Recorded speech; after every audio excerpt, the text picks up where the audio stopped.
Histoire de Galomère, tome 1. Pendant les heures sombres du passé pas si lointain de Galomère, le roi Pérégrin parvint à faire obstacle à Zarok, le nécromancien, qui nourrissait le noir dessein d'asservir le royaume. Zarok, ancien mage royal, perdit les faveurs du souverain en menant d'étranges expériences sur des cadavres. La rumeur courait alors dans le royaume que les défunts ne trouvaient nul repos dans les sombres profondeurs du château. Les morts doivent être honorés et non devenir les jouets des alchimistes, s'indigna le roi Pérégrin avant de bannir Zarok du château. Tous les morts vivants du mage furent retrouvés et réduits à néant. Quant à Zarok, humilié et empli de rancœur, il disparut en jurant qu'il prendrait un jour sa revanche sur le roi. Histoire de Galomère, tome 2. La rumeur d'actes terribles se répandit dans tout Galomère. Il se chuchotait de village en village que Zarok s'était allié aux terribles démons des ténèbres pour bâtir un immense château. Sous le voile de la nuit, l'armée noire de Zarok jaillit de ce repère du mal et se mit en marche vers le sud à travers les montagnes et la forêt d'argent.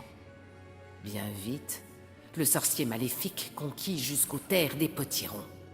Face à cette menace, les habitants de Galloz appelèrent à l'aide. « Sauvez-nous, bon roi Pérégrin !» La contre-attaque fut vive et féroce. Les forces du roi Pérégrin, menées par le vaillant Sir Fortesque, repoussèrent l'armée de Zarok hors du village. Cette victoire fut fêtée dans l'allégresse, mais la guerre n'était hélas pas encore terminée.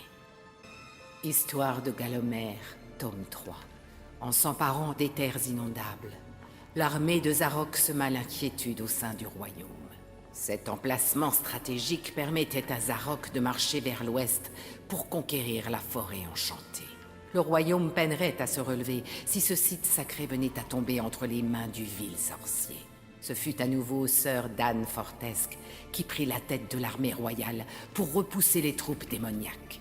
Mais Zarok, aussi fourbe que maléfique, leur tendit une embuscade.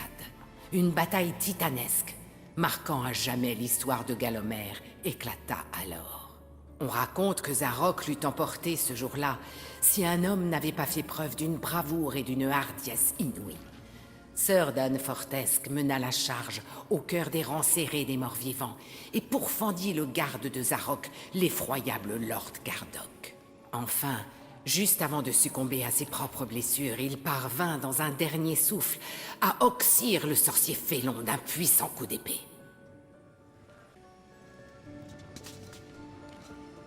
Histoire de Galomère, tome 4.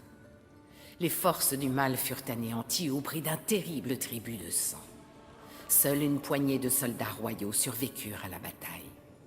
Galomère dut faire le deuil d'une génération entière de jeunes hommes, dont le légendaire Tim le Rusé, as de l'arbalète et bras droit de Sir Fortesque, qui périt tragiquement sous la première volée de flèches.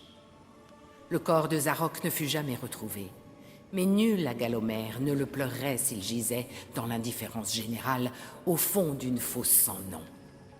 Les démons des ténèbres qui s'étaient battus sous la bannière de Zarok étaient des créatures surnaturelles qui n'avaient pas leur place dans le monde des mortels. Le roi ordonna leur bannissement et leur emprisonnement dans le sous-sol sacré de la terre enchantée. Enfermés dans un coffre inviolable conçu par le roi en personne, les démons des ténèbres furent enterrés profondément.